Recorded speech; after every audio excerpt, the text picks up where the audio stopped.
जोर से चिल्ला रही थी और छटपट छटपट कर रही थी। अरे अब इसे क्या हुआ, कैसे समझूं? क्या हुआ बकरी, क्यों चिल्ला रही है? कोई कष्ट है क्या? यहाँ तो लंबी कील मार ले। अरे ये बकरी तो प्रेग्नेंट थी, माँ बनने वाली थी, कहीं बच्चा तो नहीं देने वाली है। हाँ हाँ, यही हो सकता है, तभी तो इतना छटपट छटपट कर रही है। फिर सुभद्रा देवी उस बकरी को थोड़ी सी सहलाती है, प्यार करती है। तभी वो बकरी एक बच्चे को जन्म देती है। बच्चा धीरे धीरे बाहर आता है, लेकिन इंसान रूपी बच्चा था बकरी के पेट से। ये देखकर सुभद्रा देवी आश्चर्य हो जाती है। अरे ये क्या, बकरी ने इंसान के बच्चे को जन्म दे रही है, ये कैसे हो सकता है? ये बकरी क्या है आखिर? पूरा बच्चा बाहर आ जाता है सुभद्रा देवी के गोदी में। सुभद्रा देवी बच्चे को हाथ में लेकर काफी खुश तो होती है, लेकिन आश्चर्य भी होती है कि एक बकरी इंसानी बच्चा को कैसे जन्म दे सकती है। आखिर ये बकरी कौन है, जानने के लिए कुछ महीने पहले चलते हैं। लता और सोमनाथ एक दूसरे से प्यार करते थे, इसलिए एक रोज मंदिर में आके शादी कर लेते हैं।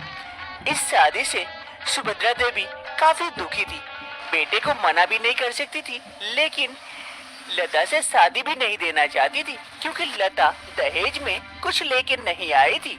अरे ये मेरा बेटा किससे शादी कर लिया? अगर कलवा की बेटी से करता मुझे 1 बीघा खेत मिलता, और ये किसे उठा कर लेके आया, मेरी तो लॉस हो गई। ये प्यार वार कुछ नहीं होता है, पैसा ही सब कुछ होता है। लेकिन अपने बेटे को कैसे समझाऊं? आप लोगों की शादी संपन्न हुई, अब आप लोग बड़ों का आशीर्वाद लीजिए और अपने वैवाहिक जीवन की शुरुआत कीजिए। एक सुबह सुभद्रा देवी चाय बना रही थी, तभी वहाँ पर लता और सोमनाथ दोनों आते हैं। अरे माँ जी, क्या कर रही है यहाँ? अरे बहू, चाय बना रही हूँ, दिख नहीं रहा है क्या? अरे माँ जी, लाइए लाइए, मैं बना देती हूँ, बहुत अच्छा चाय बनाती हूँ। अरे हाँ हाँ माँ, ये बहुत अच्छा चाय बनाती है, इनके हाथों का चाय पियोगी बार बार पीने का मन करेगा। जाओ लता, तुम चाय बनाओ, माँ को आज पिला ही दो और अपने बस में कर लो। चाय पिला के बस में, ये कोई जड़ी बूटी थोड़ी ना है। लो बहू, बना लो चाय, बेटे की इच्छा है। फिर लता जाकर चाय बनाने लगती है और उसके साथ सुभद्रा देवी पीछे खटिया में बैठ जाती है। तभी सोमनाथ कहता है, अरे माँ, मैं 1 महीने के लिए बाहर जा रहा हूँ, यहाँ पर कोई काम नहीं बचा, तो सोचा शहर में जाके कुछ काम धाम कर लूँ। एक काम मिला है, वहीं जाना पड़ेगा, अब मुझे वहीं रहना पड़ेगा कुछ दिनों के लिए। अरे हाँ हाँ बेटा, कोई बात नहीं है, तू आराम से काम धाम देख, यहाँ बहू है ना मेरी सेवा के लिए, वो सब कुछ देख लेगी, और नहीं देखेगी तो मैं हूँ ना, उससे करवा लूंगी। तू निश्चिंत होके जा, हम दोनों की चिंता मत कर। अब ऐसे ही दिन बीतने लगते हैं। दिन बीतने के साथ साथ सुभद्रा देवी अपनी बहू लता से घर का सारा काम करवाती है, एक नौकरानी के भांति, क्योंकि सुभद्रा देवी लता को पसंद जो नहीं करती थी। एक सुबह सुभद्रा देवी किचन आती है, आके देखती है उसकी बहू सब्जियां काट रही थी। अरे बहू, अभी तक सब्जियां काट रही हो, खाना कब बनाओगी? इतनी देर हो गई, अभी तक तुझे समझ नहीं आता जल्दी जल्दी खाना बैठाना है? मैं बूढ़ी औरत हूँ, जल्दी खाना खाती हूँ। बस माँ जी, कुछ ही देर में हो जाएगा। हाँ हाँ, आज हो गया, लेकिन कल से देरी नहीं होनी चाहिए। कल से सुबह जल्दी उठना और सारा काम निपटाना जल्दी से। ये कहते हुए सुभद्रा देवी वहाँ से चली जाती है और इधर लता, अरे सारा काम तो करती हूँ, इतनी जल्दी करती हूँ, सब कुछ करती हूँ, लेकिन मेरी सास है, उसका मन भरता ही नहीं है, कभी भी 2 बात प्यार से नहीं कर सकती है, हमेशा कुछ न कुछ सुना के चली जाती है। ऐसे ही धीरे धीरे समय बीतता है। एक रोज सुबह सुबह लता घर के बाहर झाड़ू लगा रही होती है, तभी अचानक से लता का सर चकराने लगता है। अरे ये सर क्यों चकराने लगा? कमजोरी लग रही है काफी। फिर लता जाकर बगल में रखे खटिया पर बैठ जाती है। तभी उसकी सास वहाँ पहुँचती है, लता को बैठे देख तुरंत कहने लगती है, अरे काम चोर बहू कहीं की, मैं आती नहीं तो ऐसे बैठे बैठे समय पार करती है और कहती है कि मैं काम तो करती हूँ लेकिन होता नहीं है जल्दी, यही कर रही है काम बैठे बैठे। अरे नहीं माँ जी, वो तबीयत खराब कर रही थी इसीलिए 2 मिनट के लिए बैठ गई, झाड़ू ही लगा रही थी। प्रेग्नेंट हूँ ना, इसीलिए शायद तबीयत खराब कर रही है। क्या तू प्रेग्नेंट है? अरे ये क्या हुआ, अब तो लग रहा घर का सारा काम मुझे ही करना पड़ेगा। ये सोमनाथ भी बहू से अच्छा तो एक बकरी का बच्चा दे जाता, कम से कम वो मेरे पास रहता हमेशा। मुझे कितना शौक था बकरी का और ये बहू दे गया, टेंशन दे के चला गया। अब बच्चा होने वाला है, घर का सारा काम मुझे ही करना पड़ेगा लगता है। ये कहते हुए सुभद्रा देवी वहाँ से चली जाती है और इधर लता, अरे इंसान से अच्छा तो मैं बकरी ही बन जाती, कम से कम शांति से तो रह पाती। ये सास मुझे तो शांति देती ही नहीं है, क्या करूं, प्यार तो दूर की बात है। अंत तक लता अपनी सास से परेशान होकर दूर एक गुफा में आती है जहाँ एक तपस्वी रहते थे। लोगों का कहना था कि ये तपस्वी बहुत तेजस्वी है, जो भी कहते हैं वो हो जाता है।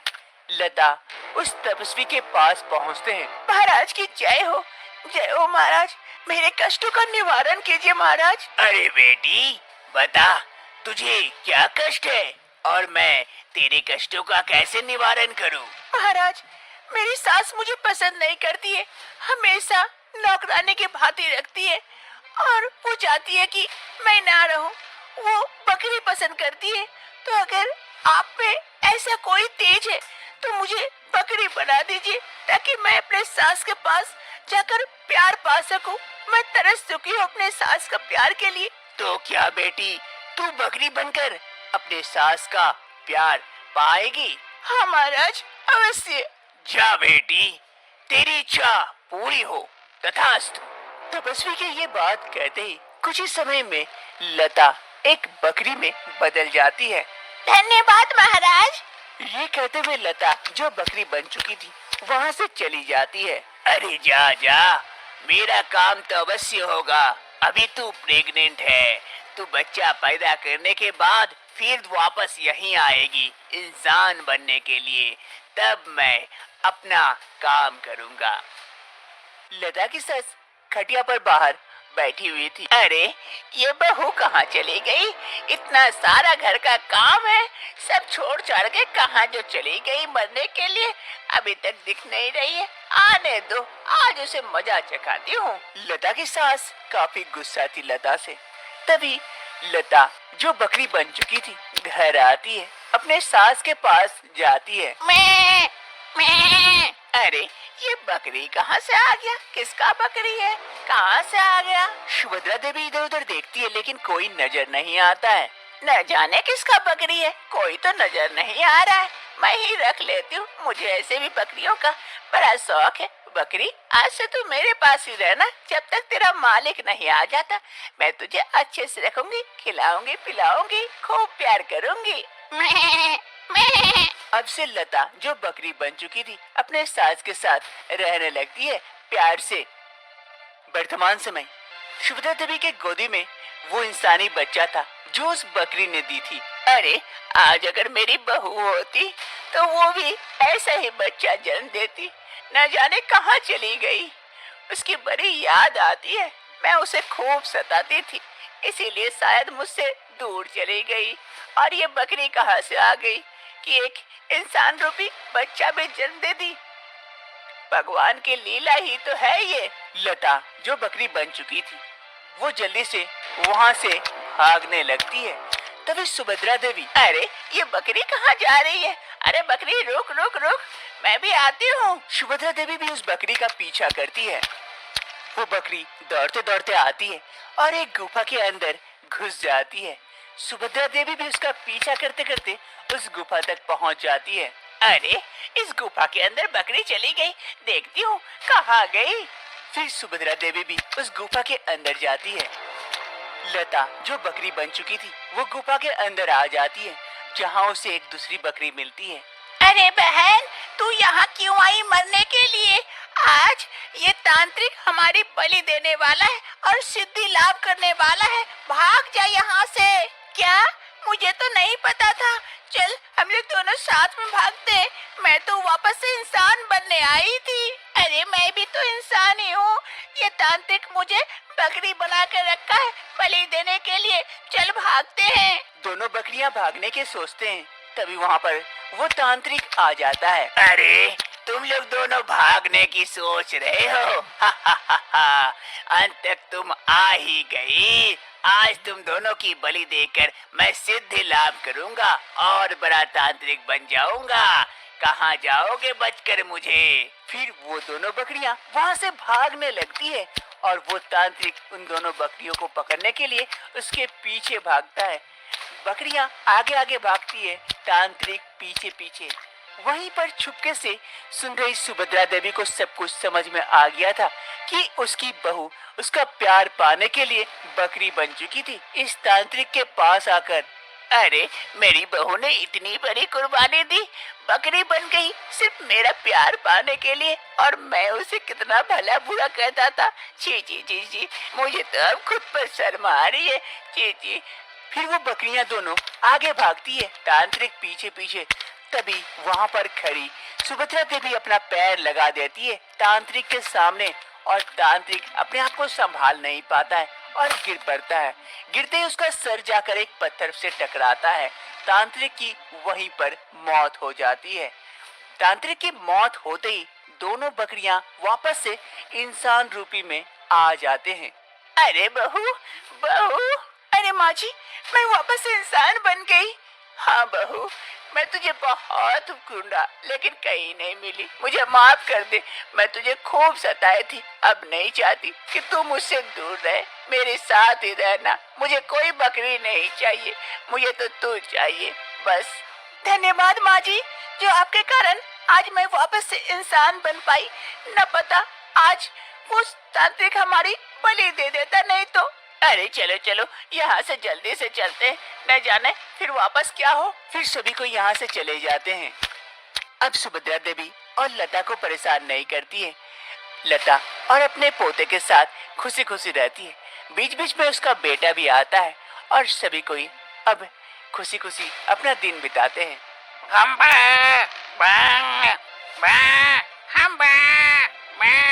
अरे बहू इतनी आवाज क्यों कर रही है? जाके देखती हूँ। जल्दी से सीता देवी अपनी बहू पूजा के पास पहुँचती है, जो कि आधा शरीर उसका गाय का था, सिर्फ सर ही इंसान का था। अरे अरे बहू, क्या हो गया तुझे? तू क्यों चिल्ला रही है? कोई दिक्कत है क्या? भूख लगी है क्या? लेकिन सीता देवी की बहू पूजा और भी जोर जोर से चिल्लाने लगती है। तभी सीता देवी को डाउट होता है, अरे कहीं बहू बच्चा तो नहीं देने वाली है? वैसे भी बहू तो प्रेग्नेंट थी। हाँ हाँ जरूर बच्चा देने वाली है, लीवर पेन उठा है इसीलिए शायद बहू ऐसा कर रही है। अब मैं बच्चा कैसे पैदा करूँ? मुझे तो नहीं पता। अभी बेटे को बुलाती हूँ। अरे महेश बेटा, महेश जल्दी आ बेटा, यहाँ देख। महेश अपनी माँ की आवाज सुन जल्दी से वहाँ पहुँचता है। हाँ माँ, क्या हुआ माँ? अरे बेटा, लग रहा है बहू बच्चा देने वाली है, देखना छटपट कर रही है, कुछ करना बेटा। अरे माँ, मैं क्या करूँ? क्या कर सकता हूँ? अरे छोड़ छोड़, कुछ नहीं करना होगा तुझे। वो सामने टोकरी में घास पड़ी है, बहू के सामने दे, हो सकता है थोड़ी बहुत खा के उसे राहत मिले। और कुछ घास रखे हुए थे, वो घास लाकर पूजा के मुंह के पास देते हुए कहता है, अरे पूजा ये लो घास खा लो, इससे शायद तुम्हें थोड़ी सी राहत मिले, लो खा लो। अरे बहू जोर लगा बहू, बच्चा भी बाहर आ जाएगा। बहू जोर लगा बहू, जोर लगा के ऐसा, जोर लगा के ऐसा। पूजा दर्द के मारे छटपट छटपट कर रही थी और इधर पूजा की सास बच्चे की बाहर आने का इंतजार कर रही थी, और इधर महेश घास की टोकरी लिए पूजा के मुंह के पास खड़ा था। धीरे धीरे समय बीतता है कि बच्चा धीरे धीरे बाहर आने लगता है। उसकी सास काफी खुश हो जाती है और बच्चे को पकड़ लेती है और धीरे धीरे बाहर खींचती है। अरे बहू बच्चा बाहर आ रहा है, बहू बाहर आ रहा है, जोर लगा बहू, जोर लगा थोड़ा सा और। अंत तक पूरा बच्चा बाहर आ जाता है। उसकी सास बच्चे को पाकर काफी खुश होती है। अरे बच्चा तो बाहर आ गया, ये तो इंसान का है, लेकिन बहू तो आधा इंसान आधा गाय है, ये कैसे ठीक होगी? बच्चा को दूध कौन पिलाएगी? ये गाय। आखिर पूजा की ऐसी हालत कैसे होती है? पूजा आधा इंसान आधा गाय कैसे बन जाती है? जानने के लिए कुछ महीने पहले चलते हैं। महेश और पूजा एक दूसरे से प्यार करते थे, इसलिए उन दोनों ने मंदिर में जाकर शादी कर लेते हैं। शादी के बाद पूजा और महेश दोनों घर आ जाते हैं। माँ, माँ, बेटे महेश की आवाज सुन सीता देवी बाहर आती है। अरे बेटा महेश आ गया। आप बेटा ये किसे साथ लेके आए हो? ये कौन है? अरे माँ, मैं पूजा से प्यार करता था, इसलिए हम दोनों ने आज मंदिर में शादी कर ली है। अरे बेटा ऐसे ना बोले, शादी करके लेके आ गया, बहू के घर वालों को काफी चिंता होगी, उन्हें तो बता देना चाहिए था। अरे नहीं माँ, पूजा के घर में और कोई नहीं है, बस ये अकेली है। क्या उसके कोई नहीं है?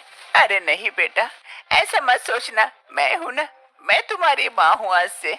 आओ आओ, घर के अंदर चलो, बाहर क्यों रुके हुए हो? आओ आओ। फिर सीता देवी पूजा और महेश को घर के अंदर लेके जाती है। शादी की दूसरी सुबह सीता देवी कमरे में चाय बना रही थी, तभी वहाँ पर पूजा आती है। अरे माँ जी, क्या कर रहे हैं? अरे बहू आओ आओ बैठो, मैं चाय बना रही थी, 2 मिनट बैठो, अभी हो जाएगा। अरे माँ जी, आपकी बहू के होते हुए आप क्यों चाय बनाएंगे? आप उठिए और यहाँ बैठिए, मैं चाय बनाती हूँ, देखिए कितना अच्छा बनाती हूँ, एक बार खाएंगे तो बार बार मांगेंगे। क्या ऐसी बात है? तो बनाओ बनाओ, तुम ही बनाओ चाय, मैं देखती हूँ कितना टेस्टी बनाती हो। फिर सीता देवी जाकर पीछे खटिया पर बैठ जाती है और पूजा चाय बनाने लगती है। कुछ ही समय में चाय बन जाता है, तो पूजा चाय लाकर अपनी सास को सर्व करती है। ये लीजिए माँ जी, पी के देखिए कितना टेस्टी बना है।